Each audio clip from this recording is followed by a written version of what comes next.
Hey everyone, welcome to arts study made easy. This is Priyanka. तो हमारी class 8 की geography series चल रही है, जिसमें हमारा चल रहा है चैप्टर नंबर 6, ह्यूमन रिसोर्सेज।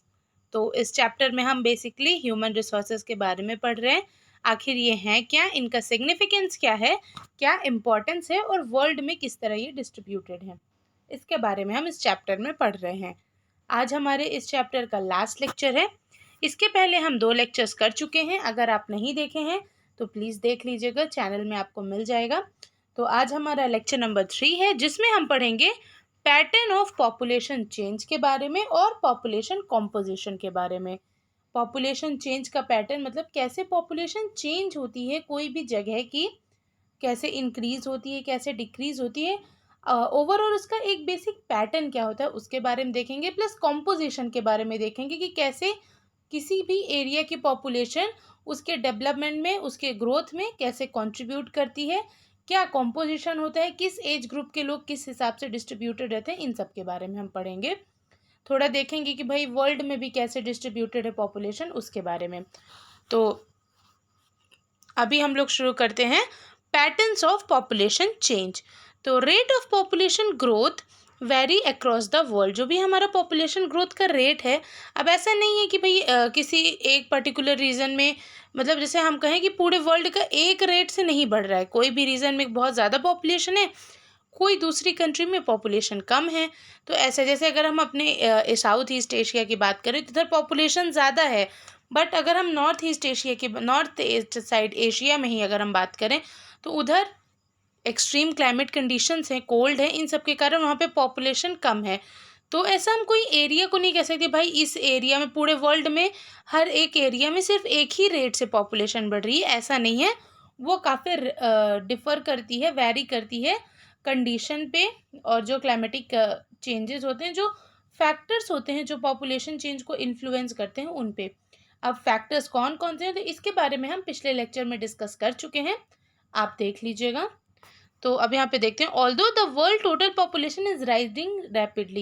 ये तो बात है कि भाई हमारे वर्ल्ड की पॉपुलेशन बढ़ रही है, not all countries are experiencing this growth. यानी कि देखिए हमारे वर्ल्ड की पॉपुलेशन बढ़ तो रही है, काफ़ी तेज़ी से बढ़ रही है, बट हर एक कंट्री की नहीं बढ़ रही है। ठीक, कोई पर्टिकुलर रीज़न ऐसे जहाँ पे पॉपुलेशन बढ़ रही, कोई जगह ऐसी जहाँ पे कम है। तो वही मतलब हर एक कंट्री की नहीं बढ़ रही, ओवरऑल वर्ल्ड की पॉपुलेशन बढ़ रही है, बट हर एक पर्टिकुलर कंट्री की, हर एक पर्टिकुलर एरिया की पॉपुलेशन नहीं बढ़ रही है। They had both high birth rate and death rates. ठीक, यानी कि इसमें कह रहे हैं कि भाई जो भी यहाँ पे कीनिया की बात कर रहा है, जहाँ पे मतलब जैसे देखिए कोई भी पॉपुलेशन है, वहाँ पे हाई पॉपुलेशन कब होगी, जब उनका बर्थ रेट ज़्यादा हो, डेथ रेट कम हो। और लो पॉपुलेशन कब होगी, जब उनका बर्थ रेट कम हो, मतलब और डेथ रेट ज़्यादा हो। ठीक, तब वहाँ पे पॉपुलेशन क्या होगी, कम होगी। तो ये जो भी पॉपुलेशन की ग्रोथ है, ये हम मेज़र किससे करते हैं, बर्थ रेट और डेथ रेट में। नाउ विद इम्प्रूविंग हेल्थ, अब मतलब आज के समय में, पहले ऐसा होता था कि भाई कुछ कंट्रीज ऐसी थी जिनके पास हेल्थ फैसिलिटीज़ अच्छी नहीं थी, तो उनके डेथ रेट्स ज़्यादा थे बर्थ रेट के कंपैरिजन में, तो उनकी पॉपुलेशन कम थी। बट आज की डेट में हेल्थ फैसिलिटीज़ भी, इतनी सुविधाओं के कारण वहाँ पे भी मतलब पॉपुलेशन लगभग मीडियम में है, ग्रोथ ही कर रही है। हम यहाँ पे डिफरेंट कंट्रीज़ को बता रहे हैं कि जैसे कि यूके हो गया, ये कंट्रीज़ ऐसी हैं जिनमें लो डेथ रेट है और लो बर्थ रेट है। इसका मतलब इनकी पॉपुलेशन बहुत रैपिडली नहीं ग्रो कर रही है, स्लोली स्टीडली ग्रो कर रही है। ठीक, अब यहाँ पे ये वर्ल्ड मैप है जिसमें बता रहा है कि भाई कहाँ पे कैसे रहता है। तो एक मिनट, तो जैसे यहाँ पे कह रहा है कि ये जो ब्लू लाइन है ये वेरी हाई पॉपुलेशन के एरिया को दिखा रही है, तो ये इधर हो गया। ठीक, यहाँ पे हो गया। ठीक है, हाई वाला कौन सा है, मतलब जिसमें 2 to 2.9% बढ़ रहा है पर ईयर, तो वो है थोड़ा ये वाला पीच कलर वाला जो है आपका इधर वाले एरिया में हो गया। ठीक, यहाँ पे हो गया। और फिर लाइट कलर का मॉडरेट वाला है, तो ये थोड़ा मॉडरेट वाला ये है, तो जिसमें मॉडरेट के रूप में बढ़ रही है। नहीं, हाँ मॉडरेट वाला ही इंडिया का हो गया, इधर हो गया, इधर वाले जो रीजन्स हैं यहाँ मॉडरेट हो गया। और लो में 0.9% से कम का है, तो ये देखिए ये यूएसए वगैरह हमारा लो में आ गया। और सबसे कम में, यानी कि लगभग मतलब लो में ही कम में हमारा रशिया भी आ रहा है। ये रशिया यूक्रेन वाला एरिया पूरा, ये सब इसी में आ रहा है। ये ओवरऑल मतलब ये था कि एक वर्ल्ड मैप के ज़रिए आपको बताने की कोशिश की गई कि वही दुनिया में किस हिसाब से इनका डिस्ट्रीब्यूशन है। World differing rates of population growth, population की ग्रोथ का वर्ल्ड में किस हिसाब से डिस्ट्रीब्यूशन है, डिफरेंस है, उसके बारे में था। ठीक, तो अभी हमने पॉपुलेशन के उसके बारे में देखा, डिस्ट्रीब्यूशन के बारे में देखा। ठीक, कि भाई हर जगह में कैसे कैसे पॉपुलेशन डिस्ट्रीब्यूटेड है। अब यहाँ पे देखिए इस मैप में अगर हम देखें तो ये जो अफ्रीका वाला रीजन है, यहाँ पे बहुत ज़्यादा पॉपुलेशन है, ओवरऑल बढ़ रही है, सबसे ज़्यादा इधर ही बढ़ी है। ठीक, ये इंडियन ओशियन और साउथ अटलांटिक ओशन के बीच में, और इधर रशिया वगैरह का अलग अलग कंट्रीज़ का हम देख सकते हैं। अब हम देखते हैं चलिए पॉपुलेशन कॉम्पोजिशन के बारे में, कि पॉपुलेशन कॉम्पोजिशन क्या है। How crowded a country is has little to do with its level of economic development. अब इसमें कह रहे हैं कि कोई भी कंट्री में कितनी ज़्यादा पॉपुलेशन है वो उसके इकोनॉमिक डेवलपमेंट को उसी हिसाब से इम्पैक्ट डालती है, उसी हिसाब से फ़र्क डालती है। जैसे कि अगर हम मान लीजिए, अब जैसे देखिए बांग्लादेश और जापान, बांग्लादेश और जापान दोनों की के यहाँ पे एग्जांपल भी लिया है कि भाई बांग्लादेश हो गया और जापान दोनों ही क्या है, डेंसली पॉपुलेटेड एरिया है, बट जापान काफ़ी ज़्यादा इकोनॉमिकली लेवल पे डेवलप्ड है इन कंपैरिजन टू बांग्लादेश। अब ऐसा क्यों? क्योंकि जापान के पास जो ह्यूमन रिसोर्सेज हैं, जो उसकी पॉपुलेशन है, उसको वो बहुत अच्छे तरीके से यूज़ कर रहा है, उनको वेल एजुकेट कर रहा है। ठीक, उनको सपोर्ट कर रहे हैं, उनको उनकी जो टेक्निक्स हैं, उनकी जो स्किल्स हैं, उनको वो प्रॉपर इकोनॉमिक डेवलपमेंट में ला पा रहे हैं। और वहीं बांग्लादेश को अगर हम देखें तो वो उस लेवल का अपने ह्यूमन रिसोर्स को यूटिलाइज नहीं कर पा रहे, इसीलिए वो इकोनॉमिकली वीक है जापान से। तो ओवरऑल हमें इस एग्जांपल से क्या पता चला कि भाई कोई भी एरिया की पॉपुलेशन जो है, पॉपुलेशन ग्रोथ वो कैसे मतलब उस एरिया के इकोनॉमिक डेवलपमेंट में सहयोग करती है, इन्फ्लुएंस करती है, उसके बारे में हम देखें। ठीक, जापान और बांग्लादेश के एग्जांपल में। अब यहाँ पे कि भाई to understand the role of people as a resource we need to know more about their qualities. People vary greatly in their age, sex, literacy level, health condition, occupation, and income level. It is essential to understand these characteristics of people. Population composition refers to the structure of population. अब basically population composition मतलब है क्या, कि structure of population, हमारी population है कैसी। Population composition का मतलब कि भाई हमारी पॉपुलेशन है कैसी, कैसे वो परफॉर्म करती है, क्या क्या उनकी स्किल्स हैं, ये सब। अब देखिए हर एक इंसान है वो अलग अलग लेवल के, उसके पास स्किल्स अलग हैं, उसका जेंडर अलग है, एज अलग है। ठीक, उसका काम करने का तरीका अलग है, हर एक चीज़ उसका डिफरेंट है, एजुकेशन, क्वालिफिकेशन, ऑक्यूपेशन सब अलग है। तो ये हमारी जिम्मेदारी है कि हम उसकी उस स्किल को, उस ह्यूमन रिसोर्स को हम किस तरह यूटिलाइज करते हैं, उसका बेटर यूटिलाइज कैसे करते हैं। अभी यहाँ पे एक छोटा सा डायग्राम है जिसमें भाई एक लेडी स्टोरीज बताती है अपने ग्रैंड चिल्ड्रन को, एक ब्रिज बनाता है, एक घर का ख्याल रखती है, एक गाना गाते हैं वेडिंग में। ठीक, एक मेडिसिन को रिसर्च कर रहा है कैंसर से ठीक करने के लिए, एक फार्मर। तो ये सब क्या है, तो ये every human being is potential resource for the society. What will be your contribution as a human. इसमें कह रहे हैं कि भाई ये सब क्या है, ये सब अलग अलग ह्यूमन रिसोर्स है और इनका एक अलग अपना वैल्यू है, एक अलग अपना कॉन्ट्रीब्यूशन है एक सोसाइटी में। तो इसी के बारे में बस इससे हम देखे हैं।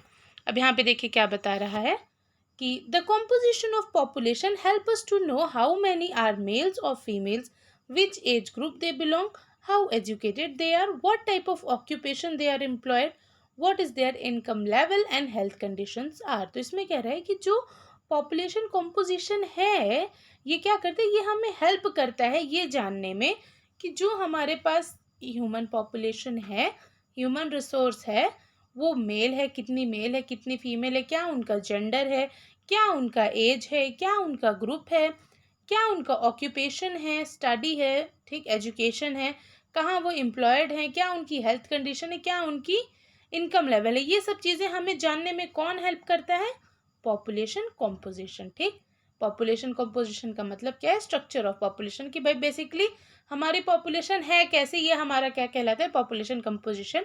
आपको वन वर्ड में अगर हम बताएं, an interesting way to studying the population. अब इसमें कह रहे हैं कि भाई एक सबसे इंटरेस्टिंग वे है पॉपुलेशन कॉम्पोजिशन को पढ़ने का, क्या, पॉपुलेशन पिरामिड। पॉपुलेशन पिरामिड अभी हम देखेंगे, काफ़ी सारे यहाँ पे फिगर्स मैंने लगाए हैं तो उसमें हम समझेंगे। एक पॉपुलेशन पिरामिड होता है जिसमें अलग अलग एज ग्रुप के लोगों को डिवाइड कर दिया जाता है, फिर उनके बर्थ रेट, डेथ रेट से डिसाइड किया जाता है कि भाई पर्टिकुलर कंट्री में, पर्टिकुलर रीजन में किस एज ग्रुप के लोगों की संख्या ज़्यादा है। ठीक, इसे हम एज सेक्स पिरामिड भी कहते हैं। ठीक, और पॉपुलेशन पिरामिड शोज, अभी एक पॉपुलेशन पिरामिड क्या क्या शो करता है, तो ये सबसे पहले तो क्या करते हैं, पूरी पॉपुलेशन को एज ग्रुप्स में डिवाइड करते हैं, जैसे 0 से 5 ईयर, 5 to 9, 10 to 14 ऐसे करके मतलब 65 तक डिवाइड कर देता है, ठीक। फिर दूसरा क्या करता है, the percentage of total population सब डिवाइडेड, फिर जो टोटल पॉपुलेशन का परसेंटेज है उसको बाद में सब डिवाइड किया जाता है मेल और फीमेल में। जैसे कि यहाँ पे ये है हमारा फिगर, एक मिनट, तो इधर देखिए, ये है हमारा पॉपुलेशन पिरामिड। यहाँ पे देखिए 0 से 4, 5 to 9, 10 to 14, ठीक, 35 to 39 ऐसे करके ये क्या है, ये एज ग्रुप्स हो गए, ठीक। इधर क्या है, परसेंट हो गया कि 0 से 4 साल के बच्चे 10 से 8% के बीच में जन्म ले रहे हैं मेल, सेम वही रेशियो है फीमेल का, ठीक। ऐसे करके पता चल रहा है कि भाई ये कोई कंट्री का है जिसमें मतलब बर्थ रेट तो ज़्यादा है, बर्थ रेट बहुत ज़्यादा हो रही है, पर डेथ रेट कम है, ठीक। एक, हाँ, बर्थ ज़्यादा हो रही है और डेथ भी यहाँ पे बहुत ज़्यादा हो रही है, तभी ना देखिए ऊपर जाके ये मतलब छोटा होता जा रहा है। अगर डेथ भी कम रहती तो ये एकदम ऐसे ही जाता, ठीक। यहाँ पे कैसे जा रहा है, ट्रायंगुलर शेप में जा रहा है। तो अभी हम इसको देखेंगे, इसकी स्टडी करेंगे। तो the shape of population pyramid tells the story of people living in that particular country. जो शेप है हमारे पिरामिड का, पॉपुलेशन पिरामिड का जो भी शेप है, ये क्या बताता है कि उस पर्टिकुलर कंट्री में जो लोग रह रहे हैं, जो पॉपुलेशन रह रहे हैं, उनकी कंडीशन क्या है। जैसे कि the number of children below 15 years are shown at the bottom and reflect the level of birth. जो 15 साल से नीचे के बच्चे हैं वो क्या दिखाते हैं, बर्थ रेट को दिखाते हैं, और जो ऊपर के टॉप में है 65 से ऊपर वाले, वो डेथ रेट को दिखाते हैं, ठीक। The population pyramid also tells how many dependents there are in country. अब देखिए डिपेंडेंट मतलब क्या है, देखिए कोई भी पॉपुलेशन का 0 से लेकर 15 साल की जो हमारी पॉपुलेशन है, उधर 65 के बाद, 60 के बाद की जो पॉपुलेशन है, ये दोनों पॉपुलेशन डिपेंडेंट पॉपुलेशन में आती है, यानी कि वो कभी न इकोनॉमिकली किसी न किसी पे डिपेंड हो जाते हैं। जो बीच की हमारी पॉपुलेशन है वो है इकोनॉमिकली एक्टिव वर्किंग पॉपुलेशन, ठीक। There are two groups of dependents, young dependents and elderly dependents. अब यहाँ पे दो ग्रुप की बात की है कि भाई यंग डिपेंडेंट्स होते हैं और elderly dependents. Those of working age are the economically active, जो वर्क करते हैं वो क्या है, इकोनॉमिकली एक्टिव है, ठीक है, अभी हमने आपको बताया। The population pyramid of a country in which birth and death rate both are high in broad at the base and rapidly न। तो देखिए जिस कंट्री में बर्थ रेट और डेथ रेट दोनों इंक्रीजिंग लेवल में होंगे, उसकी कंडीशन कैसी होगी, इस तरह की होगी, ठीक। ये कीनिया का है हमारा, तो उसकी इस तरह होगी, नीचे से ब्रॉडर रहेगा और ऊपर जाते जाते सकरा होता जाएगा ट्रायंगुलर शेप में, ठीक। ये अभी हमने पढ़ा, यही पे है भाई, this situation is typified in pyramid of Kenya. तो ये कहाँ पे, ये कीनिया की कंडीशन है, ठीक। अब यहाँ पे ये दूसरा हमारा है जो कि इंडिया का ग्राफ बता रहा है। तो चलिए हम थोड़ा इसी से देख लेते हैं कि हमारे यहाँ कैसे है। तो देखिए हमारे यहाँ बर्थ रेट ठीक है, ठीक है, यहाँ पे हम जो हमारा इकोनॉमिकली वर्किंग क्लास है यहाँ तक हमारा डेथ रेट नहीं, इसके बाद फिर थोड़ा सा डेथ रेट हमारा बढ़ा। तो ओवरऑल कहें तो हमारा बर्थ रेट ज़्यादा है डेथ रेट से, ठीक, हमारा डेथ रेट कम है बर्थ रेट से। तो ये हमारे इंडिया की है। यहाँ पे अगर हम एक और चीज़ आपको नोटिस करके बताते हैं, एक मिनट, हाँ, ये देखिए हमारे पास इकोनॉमिकली वर्किंग क्लास क्या है, इकोनॉमिकली एक्टिव पीपल पॉपुलेशन ज़्यादा है। इसीलिए नहीं कहते हमारे यहाँ कि भाई इंडिया में सबसे ज़्यादा युवा हैं, तो वो इसीलिए कहा जाता है कि हमारे यहाँ बहुत ज़्यादा इकोनॉमिकली एक्टिव क्लास है, ठीक। In countries where death rate specially amongst the very young are decreasing, the pyramid is broad in the younger age group because more infants survive to adulthood. This can be seen in the pyramid of India. इसमें कह रहे हैं कि ऐसा pyramid जिसमें broad रहता है, last में जाके डेथ रेट के साइड में वो सकरा होता है, यानी कि डेथ रेट कुछ होती है, तो वो हमारा कहाँ का है कि भाई वो हमारा जो पिरामिड है वो हमारे इंडिया का पिरामिड है जो अभी हमने देखा। सच पॉपुलेशन कंटेन रिलेटिवली, अब ऐसी जो पॉपुलेशन उसमें large number of young people होते हैं, जिसका मतलब large number of expanding labour force, working class, ठीक। अब यहाँ पे जापान की बात कर रहा है कि in countries like Japan low birth rate makes the pyramid narrow at the base, decrease death rates allow number of people to reach old age. यानी कि इसमें देखिए जापान में क्या चलता है, ये है, एक मिनट, तो यहाँ पे देखिए लो बर्थ रेट है, ठीक, तो ये पूरा नैरो में रहता है, लास्ट में लो डेथ रेट है, जिसकी वजह से एकदम लास्ट में यहाँ पे 85 के बाद इनका डेथ रेट आता है, यानी कि यहाँ पे यहाँ के लोग ओल्ड एज में भी ज़्यादा सर्वाइव करते हैं, ठीक। बेसिकली यहाँ पे इतना ही बता रहा है, ठीक है। अब यहाँ पे है कि भाई यहाँ पे क्या बता रहे हैं कि skilled, spirited and hopeful young people adorned with a positive outlook are the future of any nation, यानी कि जो हमारा यंग एज ग्रुप है 15 से अबव और उधर 65 से नीचे वाला, ये बीच का जो एज ग्रुप है, ये कोई भी कंट्री का क्या है, कोई भी नेशन का फ्यूचर है। क्यों फ्यूचर है? क्योंकि ये इतना वर्क करते हैं, स्किल्ड रहते हैं, स्पिरिटेड रहते हैं, होपफुल रहते हैं, यंग रहते हैं काम करने को लेके, जिससे ओवरऑल उस पर्टिकुलर नेशन की ग्रोथ होती है। We in India are fortunate to have such a resource, हमारे इंडिया में ये रिसोर्स काफ़ी ज़्यादा मात्रा में है। They must be educated and provided skills and opportunities to become able and productive. तो उनको हम जितना ज़्यादा एबल करेंगे, प्रोडक्टिव करेंगे, एजुकेशन प्रोवाइड करेंगे, स्किल्ड करेंगे, उतना ही ज़्यादा हमारी कंट्री आगे बढ़ेगी। तो यहाँ से हमारे ये चैप्टर ख़त्म होता है। इसके आगे हम नेक्स्ट चैप्टर स्टार्ट करेंगे। Thank you for watching and stay tuned with us.